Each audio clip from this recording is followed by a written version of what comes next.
Today I'll be doing a presentation. Plant ysgol Llechyd ger Bangor yn dysgu am deithio'n iachach i'r ysgol.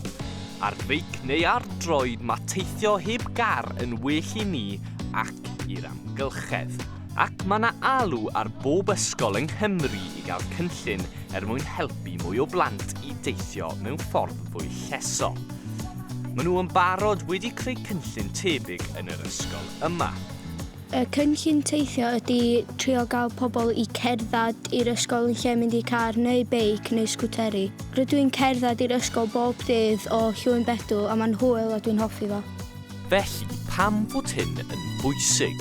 Mae ceir yn defnyddio lot o tanwyddau ffosil sydd y reswm mae'r wson di torri a dyna beth sy'n achosi cnesu byd eang. Ond nid pawb sy'n gallu teithio i'r ysgol heb gar. Swn i'n hoffi mynd ar beic neu cerdded, ond dwi'n methu oherwydd dwi'n byw yn rhy bell. Felly be amdano chi?